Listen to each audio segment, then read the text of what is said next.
नमस्कार दोस्तों, स्वागत है आप सभी का मेरे channel wealth sky dot in में। वेल्थ स्काई डॉट इन में ये हमारा दूसरा वीडियो है जिसमें कि हम आपको एक ऑपरेटर और एक ट्रेडर कैसे पैसा कमाया जाते हैं उसके बारे में आपको हम बताएंगे।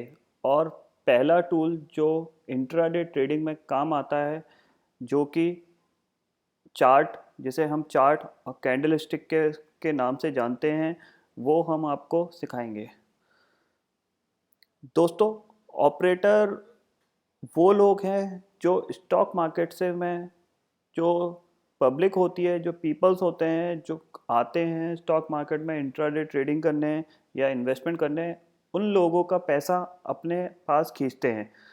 जैसा कि आपने सुना होगा कि स्टॉक मार्केट में 95% पीपल्स आर लूजिंग मनी। तो जब 95% लोग पैसा हार रहे हैं या लूज़ कर रहे हैं, तो कमा कौन रहा है? तो दोस्तों, जो 5% बचते हैं वो ऑपरेटर्स होते हैं और ट्रेडर्स होते हैं जो कि पैसा कमाते हैं। तो इनके कमाने का तरीका और इनके काम करने का तरीका कुछ ना कुछ अलग है, जिससे कि ये 95% पीपल्स को एक तरीके से बेवकूफ़ बनाते हैं और उनका पैसा अपने पास खींचते हैं।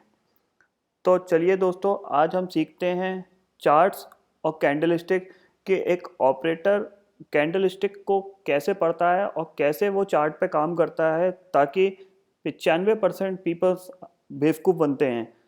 तो चलिए स्टार्ट करते हैं हम चार्ट से। दोस्तों, चार्ट कई प्रकार के होते हैं। आप सभी लोगों ने चार्ट्स के बारे में पढ़ा हुआ है, सभी को पता है, लेकिन फिर भी आप पैसे नहीं बना पा रहे हैं। तो इसका कुछ ना कुछ रीज़न है जिसकी वजह से आप पैसे नहीं बना पा रहे हैं।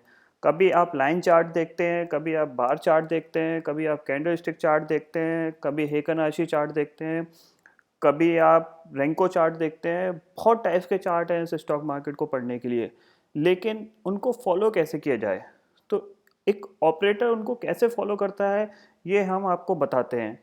तो जैसा कि आपने देखा कि यहाँ पे 3 चार्ट दिए हुए हैं, एक लाइन चार्ट है, एक बार चार्ट है, एक कैंडलस्टिक चार्ट है। तो दोस्तों, हम लाइन चार्ट और बार चार्ट के बारे में बात नहीं करेंगे, हम बात करेंगे सिर्फ कैंडलस्टिक चार्ट का, जो कि सबसे इम्पॉर्टेंट चार्ट है और एक ऑपरेटर उसको बारीकी से पढ़ता है, रिसर्च करता है उस पे, ताकि वो कैसे पब्लिक को फंसाए। तो चलिए हम पढ़ते हैं कैंडलस्टिक चार्ट को। दोस्तों, ये एक चार्ट है जिसमें बहुत सारी कैंडल्स बनी हैं। जब बहुत सारी कैंडल बन के एक कंप्लीट फॉर्मेट बनाती हैं, तो उसको हम एक कैंडलस्टिक चार्ट बनाते हैं। दोस्तों, कैंडलस्टिक चार्ट में बहुत सारी टाइप की कैंडल्स होती हैं, जिनको हम shooting star, doji, bullish, hammer और भी बहुत सारे टाइप होते हैं जिसके थ्रू हम पढ़ते हैं। लेकिन दोस्तों, कभी इंट्राडे ट्रेडिंग में ये सारे कैंडल स्टिक हमारे काम नहीं आती। क्यों नहीं आती? क्योंकि ये कभी हमारे समझ में आई नहीं है। इनका सिर्फ नाम है रामू, श्यामू, बस हम ऐसे जानते हैं इनको, गुप्ता, बस। इसके आगे हमें नहीं पता कि वो क्या करती हैं, क्या नहीं करती। तो हमने जिस नज़रिए को हमने मार्केट में देखा है, समझा है, वो हम आपसे शेयर कर रहे हैं। एक ऑपरेटर कैसे उन कैंडल स्टिक को पढ़ता है, वो हम आपको बताने जा रहे हैं। दोस्तों, कैंडल स्टिक में 4 चीज़ें होती हैं। एक होता है हाई, एक होता है लो, एक आता है क्लोज और एक होता है ओपन। ये कोई नई चीज़ नहीं है, ये आप सभी लोग जानते होंगे। और उसका जो बीच का पार्ट होता है वो होता है बॉडी। जब भी कोई कैंडल हाई हाई पे स्टॉक ओपन होता है, हाई जाता है, लो जाता है, क्लोज होता है, तो वो एक पैटर्न बनाता है जिसको हम कैंडलस्टिक पैटर्न बोलते हैं। यही एक कैंडल इसी तरीके से फॉर्म्ड होती है। जब भी उसका क्लोज ऊपर की साइड होगा तो वो बुलिश कैंडल होगी, और जब भी उसका क्लोज नीचे की साइड होगा तो वो एक बेयरिश कैंडल होगी। दोस्तों, जो ऑपरेटर होता है वो कैंडल में ये देखता है कि बाइंग प्रेशर कहाँ है और सेलिंग प्रेशर कहाँ है। वो हमेशा दो ही चीज़ों में काम करता है, एक बाइंग प्रेशर को क्रिएट करना और एक सेलिंग प्रेशर को क्रिएट करना। तो दोस्तों जब भी कोई कैंडल की बॉडी ऊपर की तरफ शिफ्ट होती रहती है तो उसमें बाइंग प्रेशर रहता है, यानी स्टॉक खुला, नीचे तक आया, लो बनाया और फिर रिकवर करके उसकी ऊपर बॉडी शिफ्ट हो गई, तो इसको हम बाइंग प्रेशर के नाम से जानते हैं। ऑपरेटर को हैमर से कोई मतलब नहीं है, डोजी से कोई मतलब नहीं है, उसको सिर्फ ये मतलब है कि इसमें बाइंग प्रेशर ज़्यादा है तो मैं इस स्टॉक को शॉर्ट नहीं करूँगा, इसको मैं बाय करूँगा। इसी का उल्टा होता है सेलिंग प्रेशर। सेलिंग प्रेशर में कैंडल बॉडी ऊपर तक शिफ्ट हुई, स्टॉक ऊपर गया और वहाँ से उसमें सेल ऑफ आ गया और वो नीचे शिफ्ट हो गया।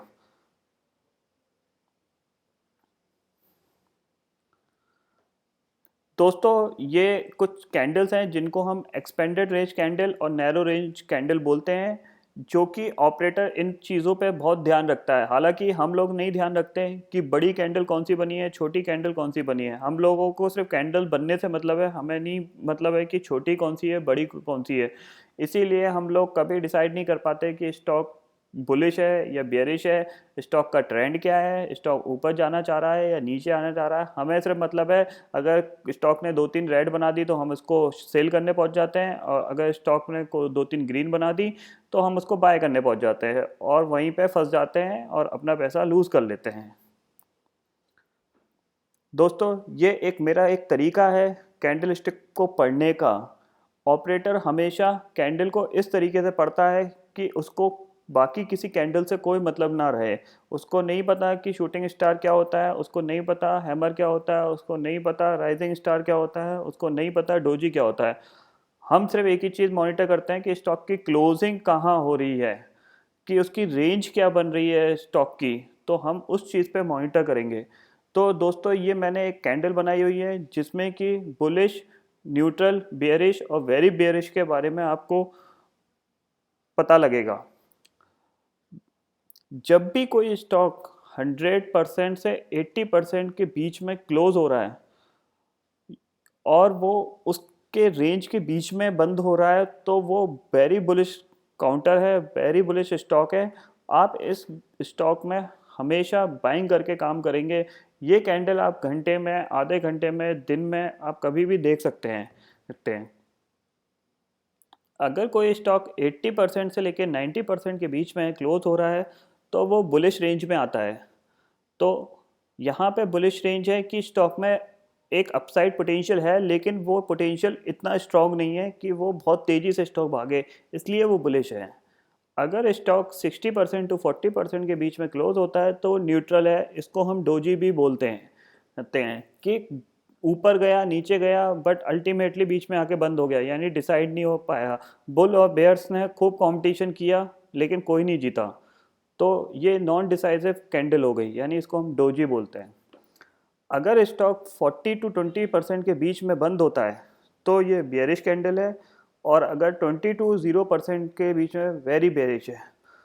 अब दोस्तों इस कैंडल में ही सारी चीज़ें छुपी हुई हैं। अगर आप ध्यान से देखें, आपको स्टॉक का बुलिश पैटर्न और बेयरिश पैटर्न पता चल रहा है स्टॉक की जस्ट क्लोजिंग के हिसाब से। तो ऑपरेटर यही चीज़ देखता है।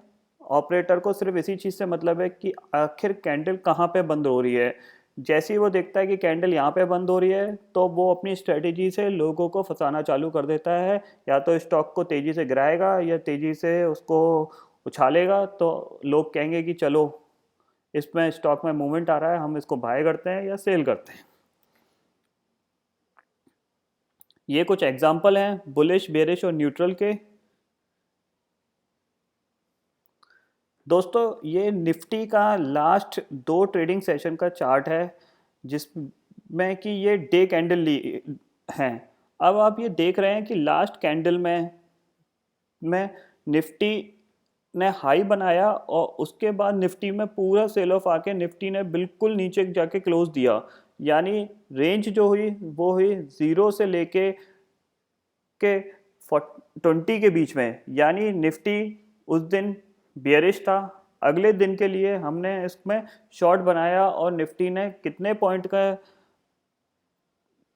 की रेंज बनाई, उस दिन निफ्टी ने 50 पॉइंट पूरा गिरा, यानी हमने एक दिन पहले देखा कि निफ्टी की क्लोजिंग कहाँ हुई थी। निफ्टी की क्लोजिंग 0 to 20% के बीच में हुई। Nifty very bullish very bearish था, तो अगले दिन वो स्टॉक पूरा निफ्टी ने सेल ऑफ दिखाया और 50 पॉइंट गिर के बंद हुआ। अगला एग्जांपल है कैंडल के डे के चार्ट पे हमारा BEML का चार्ट। दोस्तों BEML में आप देखेंगे कि इसने कंटिन्यूसली 10 से 12 दिन तक कंटिन्यूसली मूवमेंट दिया और एक अच्छा मूवमेंट दिया, पूरे करीब करीब 300-400 पॉइंट का मूवमेंट दिया है, जिसमें कि डे कैंडल के हिसाब से हमने क्लोजिंग देखी कि पहली कैंडल की क्लोजिंग उसकी रेंज जो कि 80 to 100 के बीच में थी उसमें हुई, तो स्टॉक अगले दिन भी भागा, अगले दिन भी उसकी कैंडल की क्लोजिंग वही हुई, तो अगले दिन भी उसकी कैंडल की क्लोजिंग 80 to 100 के बीच में हुई, फिर वो भागा। उसके बाद न्यूट्रल आया, तो न्यूट्रल में कोई पोजीशन नहीं बनी, लेकिन अगले दिन उसके नेक्स्ट डे फिर BEML ने 80 to 100 के बीच में क्लोजिंग दी, तो फिर अगले दिन हुए। तो ये एक बुलिश पैटर्न बनाया BEML ने। तो आप हर दिन स्टॉक की क्लोजिंग देख के ही उस स्टॉक में काम कर सकते थे बाय साइड पर रह के। तो ऑपरेटर हमेशा यही चीज़ देखता है, लेकिन नॉर्मल लोग ये चीज़ नहीं देखते हैं। वो शूटिंग स्टार राइजिंग स्टार में फंसे रहते हैं और स्टॉक में उल्टे सीधे ट्रेड डालते रहते हैं, और इसके बाद उनको वो चीज़ समझ में नहीं आती है। दोस्तों ऑपरेटर के तरीके को सोचने के लिए ही ये चैनल बनाया गया है। आप इस पे आगे आने वाले वीडियोस में आपको पता चलेगा कि हमारे वीडियोस औरों के वीडियोस से क्यों अलग है। कहीं पे आपको बहुत से वीडियोस में आपको वो स्टॉक बाय करने को बोला होगा, हम उसको शॉर्ट सेल करा रहे होंगे, तो आपको हमारे चैनल में ये डिफरेंस पता चलेगा। तो आई होप दोस्तों ये पैटर्न आपको समझ में आया होगा, आपको एक ऑपरेटर का नज़रिया पता लगेगा इसमें कि आपको कैसे स्टॉक में काम करते हैं, कहाँ पे उसकी क्लोजिंग ध्यान होती है, क्यों ये कैंडल का इम्पोर्टेंट रोल एक स्टॉक में निभाया जाता है, और वो चीज़ कैसे इम्पोर्टेंट होती है। इसी के साथ ये पैटर्न ख़त्म होता है। अगले वीडियोस में हम आपको स्टॉप लॉस के बारे में बताएंगे, स्टॉप लॉस कैसे लगाया जाता है और क्यों लगाया जाता है। तो आई होप ये वीडियो भी आपको पसंद आएगा, और पसंद के साथ आने के साथ साथ आपको आगे आने वाले वीडियोस को मिस ना कर सकें तो हमारा चैनल सब्सक्राइब करिए। अगर आपको ये वीडियो पसंद आता है तो लाइक करिए, ये शेयर करिए, और अगर आपके कोई भी क्वेश्चंस होते हैं उसके लिए कमेंट करिए। Thank you.